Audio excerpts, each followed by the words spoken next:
മാത്രമല്ല ഇവര് എനിക്കൊന്ന് ഈ ഗുഹയിൽ നിന്നൊരു 4 കിലോമീറ്ററോളം ഇവര് നടത്തിച്ചു അല്ലേ ഇദ്ദേഹത്തിന്? നടത്തിച്ചു. കൈയൊക്കെ കെട്ടി അല്ലേ? കൈയൊക്കെ കെട്ടി ആദ്യം വലിയ മുറുക്കി ഇങ്ങനെ കെട്ടിയിട്ടേക്കുവാണ്. കെട്ടിയിട്ട് അങ്ങനെ പിടിച്ച് വലിച്ച് വരുന്നതാണ്.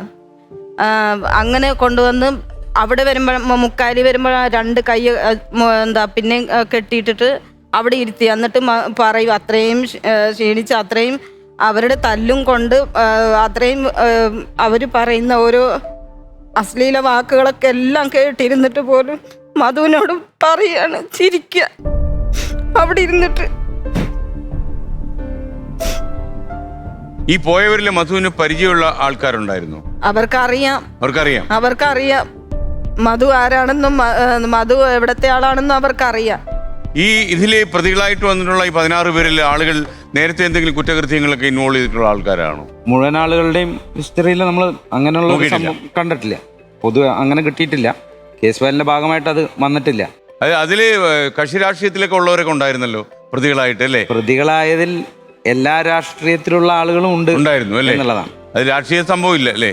രാഷ്ട്രീയമായ ഒരു സംഭവം പറയാൻ പറ്റില്ല. ഈ കേസിൽ നിന്ന് ഇവരെ ഊരിയെടുക്കാൻ രാഷ്ട്രീയ പാർട്ടികൾ ശ്രമിച്ചോ? വ്യത്യസ്ത രാഷ്ട്രീയക്കാരായിരുന്നല്ലോ, അങ്ങനെ അനുഭവപ്പെട്ടോ അങ്ങേക്ക്? സഹായം പലതരത്തിലും അവർക്കുണ്ടായിട്ടുണ്ട് എന്ന് തന്നെ വിചാരിക്കുന്നു. Okay okay okay. യഥാർത്ഥത്തിൽ ഈ ഇവരെ മർദ്ദിച്ചു, അവസാനം ആൾക്കാരുടെ മുമ്പിൽ ഇദ്ദേഹത്തിനെ പ്രദർശിപ്പിച്ചു, ഘോഷയാത്രയായിട്ട് കൊണ്ടുവന്നു.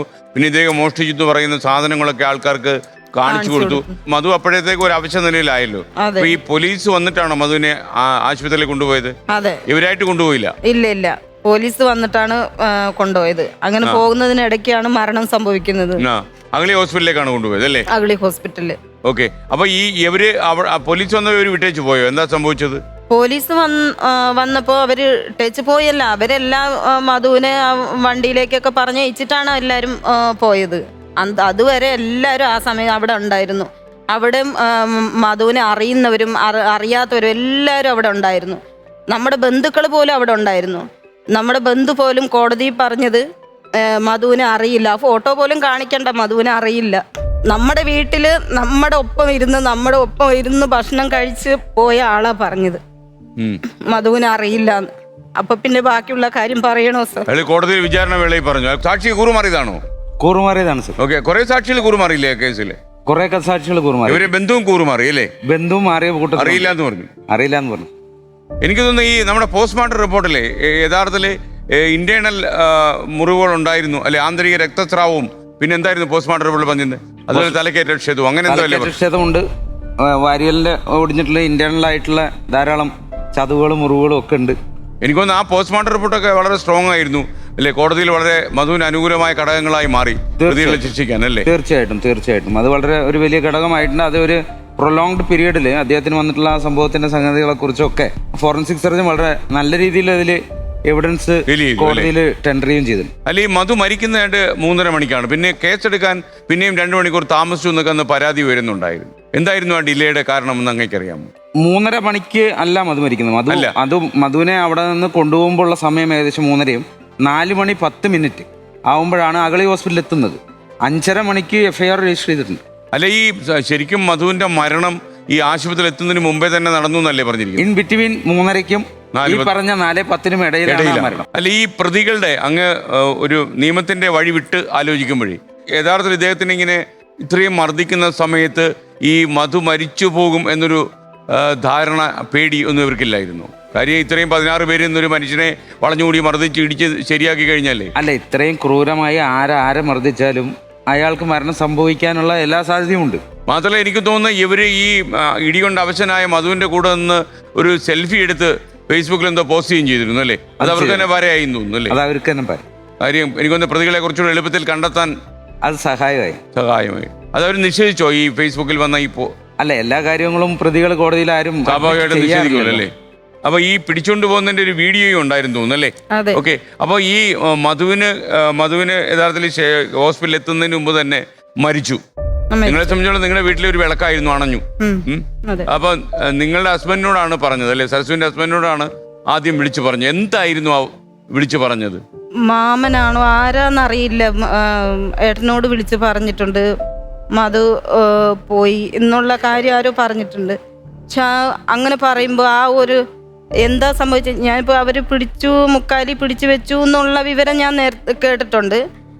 എന്നിട്ട് കുറച്ച് കഴിഞ്ഞപ്പോൾ ഫോൺ വന്നപ്പം ഏട്ടൻ്റെ ആ ഒരു മുഖത്തിൻ്റെ ആ ഒരു ഷേപ്പ് കണ്ടപ്പം എന്താ സംഭവിച്ചതെന്ന് ഞാനും പെട്ടെന്ന് എടുത്ത് ചോദിച്ചു.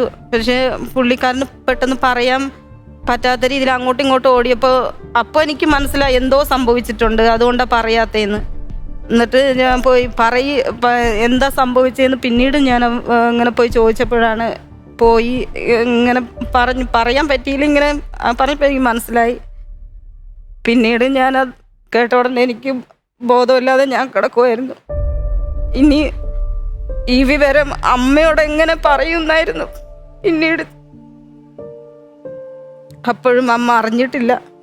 അമ്മ പാക്കുളത്ത് വന്നിട്ട് വല്യമ്മയുടെ വീട്ടിൽ പോയിരിക്കുമായിരുന്നു, സുഖമില്ലാത്തത് കൊണ്ട് വല്യമ്മയുടെ വീട്ടിൽ പോയിരിക്കുമായിരുന്നു. എന്നിട്ട് ഫോൺ വിളിച്ച് അമ്മയോട് പറയണം, ആരും പറയുന്നില്ല, ഹസ്ബൻഡും പറയണില്ല, അനിയത്തിയും പറയണില്ല, ആരും പറയണില്ല, എല്ലാവർക്കും പറയാൻ കഴിയാത്തൊരവസ്ഥയായിരുന്നു. അങ്ങനെ അമ്മ അറിഞ്ഞിട്ടേ ഇല്ല. അമ്മ വരുമ്പോൾ അറിഞ്ഞോട്ടെ എന്ന് വെച്ചിട്ട് ഞങ്ങളൊന്നും പറഞ്ഞില്ല, ഞാനും വിളിച്ച് പറഞ്ഞില്ല.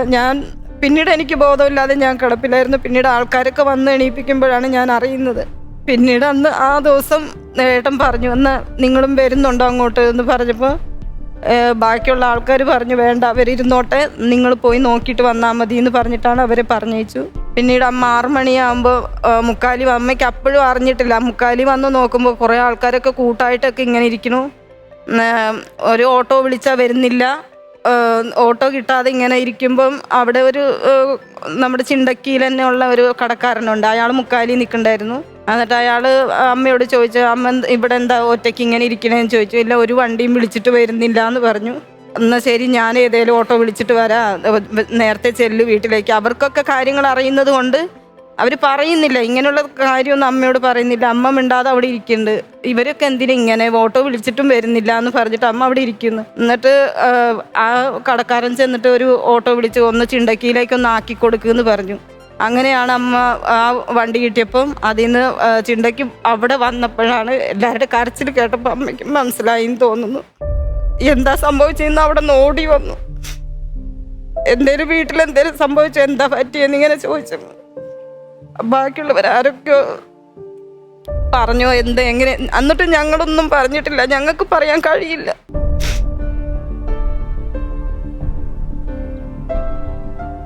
പിന്നെ ആരൊക്കെയാണെന്ന് അറിയില്ല. പിന്നീട് അമ്മ അറിഞ്ഞതിന് ശേഷം അമ്മയും കിടപ്പിലായി. അനിയത്തി പുഴയിലിരുന്നിട്ടാണ് ഈ കാര്യം ആരോ വിളിച്ച് പറഞ്ഞപ്പോൾ അവൾ അറിഞ്ഞിട്ട് അവൾ അവിടെ നോടി വരുമായിരുന്നു.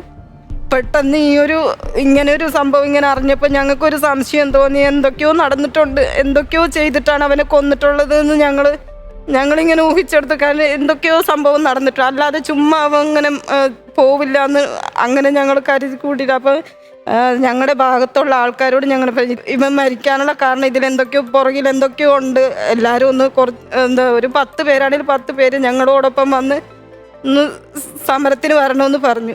അങ്ങനെ പറഞ്ഞപ്പോൾ നമ്മുടെ ആൾക്കാർ അവർ നിഷേധിച്ചില്ല. അവരെല്ലാവരും ശരി ഞങ്ങളും ഉണ്ടെന്ന് പറഞ്ഞു.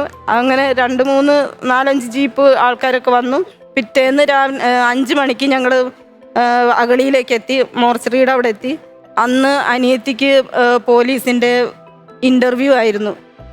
അവൾ പറഞ്ഞു, ഞാൻ ഇനി അവരുടെ മുമ്പിൽ വെച്ച് ഞാൻ എന്ത് പറയും, എനിക്കൊന്നും പറയാൻ പറ്റത്തില്ല എന്ന് പറഞ്ഞു. ഇൻ്റർവ്യൂവിന് ഞാൻ പങ്കെടുക്കണില്ല എന്നും പറഞ്ഞവള്. എന്നാലും ഇനിയിപ്പം നമുക്ക് അവനെ എണീപ്പിക്കാൻ പറ്റത്തില്ലല്ലോ, എന്തായാലും അവിടെ പോയി മുമ്പിൽ പോയി ഒന്നും പറഞ്ഞില്ലേലും ഒന്ന് പോയി അറ്റൻഡ് ചെയ്തിട്ട് വരാൻ പറഞ്ഞു. അങ്ങനെ അവള് ഇൻ്റർവ്യൂവിന് പോയി. അവരുടെ മുമ്പിൽ വാ തുറക്കാൻ പോലും അവൾക്ക് കഴിഞ്ഞില്ല. ഒരു ക്വസ്റ്റ്യൻ ചോദിച്ചാൽ പോലെ അവരുടെ മുമ്പിൽ ഒന്നും പറയാൻ പറ്റാത്ത അവസ്ഥയിൽ അവൾ നിന്നു. പിന്നീട് ഇറങ്ങിപ്പോന്നു തോന്നുന്നു, അവിടെ നിന്ന് ഇറങ്ങിപ്പോന്നു. പക്ഷേ ഇവിടെ മധുവിനെ കാണണമെന്നായി ഞങ്ങൾക്ക്. പിന്നെ അവനെ ഞങ്ങൾ കണ്ടിട്ടില്ലല്ലോ, 1 വർഷമായിട്ട്. പിന്നീട് അവൻ വന്നിട്ടേ ഇല്ല. പിന്നെ ഞങ്ങൾ മോർച്ചറി ചെന്നിട്ട് ഞങ്ങൾക്ക് കാണിക്കണമെന്ന് പറഞ്ഞു. ശരി കാണിക്കാമെന്നൊക്കെ അവർ പറഞ്ഞു. എന്നിട്ട് എന്തോ എനിക്ക് ബോധമില്ലാതായി എന്നെ ഹോസ്പിറ്റലിൽ കൊണ്ടുപോയി. പിന്നീട് എനിക്ക് കാണാൻ പറ്റിയിട്ടില്ല. ഞാൻ കുറേ കഴിഞ്ഞിട്ടാണ് ഞാൻ കണ്ടത്. എന്നെ ഹോസ്പിറ്റലിലാക്കി. അനിയത്തിയും അമ്മയെ പോയി കണ്ടു.